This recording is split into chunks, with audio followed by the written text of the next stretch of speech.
Hi, I'm Lucy Marvellous from Fresher Bites, and today I'm going to show you how to make a delicious apple cake in less than half an hour. You're going to love this. So the recipe is for 4 apple cakes, but I'm just going to make 2, so I'm going to halve everything. Half of 125 is 62.5, I'm going to just go for 62. I've got my bowl already on the scale, so when I turn the scales on, they go to 0, including the weight of the bowl. And first of all, I need the sugar and the butter because I'm going to cream them together. So 62 grams of sugar is about 2 dessert spoons. And then 62 grams of butter. I'm going to cut this in cubes. It's a lot easier if your butter has been out of the fridge. If it hasn't, like mine, then cut it into cubes. It'll help you cream it a bit better. So 2 times 62 is 124. That's where we're aiming for. A little bit of maths. 124 exactly. Just going to wash the butter off my hands. This is where you get a workout. We need to cream this butter and sugar together until it's pale and smooth. It's physical. It's not stirring, it's really squashing together. You need to squash it right together. It will take a while. It's working your biceps, you're getting your workout. Obviously, if you've got a machine, a food processor or a blender, you could do it in that, but for this amount it's really not worth it. That took a couple of minutes, but now we've got a nice smooth creamed together texture. We are going to add the egg. Recipe 2 eggs, we're making half, so it's 1 egg. This is a little bit tricky because the egg is wet and the mixture is not. We want to mix them together gently so they stay in the bowl.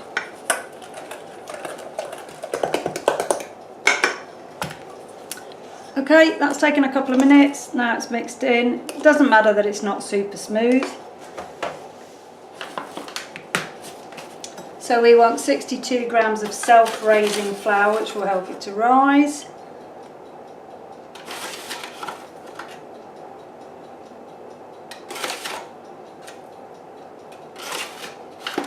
Roll it over, but that's fine. We mix this in with a metal spoon because we don't want to squash the air out, whatever little air we did beat in at the last time.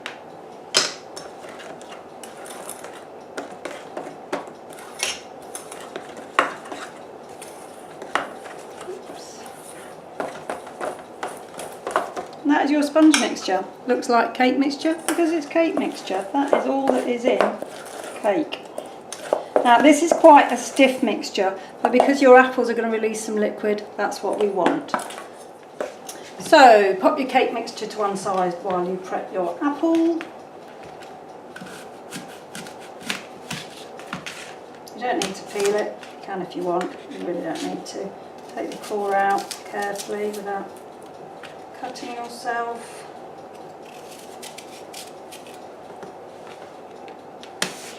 Cube it. This is going to cook for 15 to 20 minutes, so you don't want the apple tiny or it'll go to mush. That sort of size is pretty good. Half an apple in each one, spread about. This is an eating apple, so it's fairly sweet. You don't need to add any more sugar. If you've got a sweet tooth, you could put a sprinkle of sugar.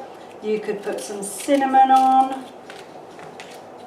Once you've made it once, you can add whatever you want, raisins, whatever takes your fancy really. There we go, half an apple in each one. Back with our cake mixture, we want to split this in half, a blob on each cake.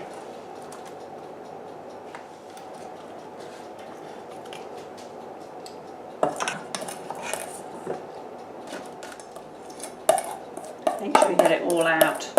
All your hard work need not go to waste.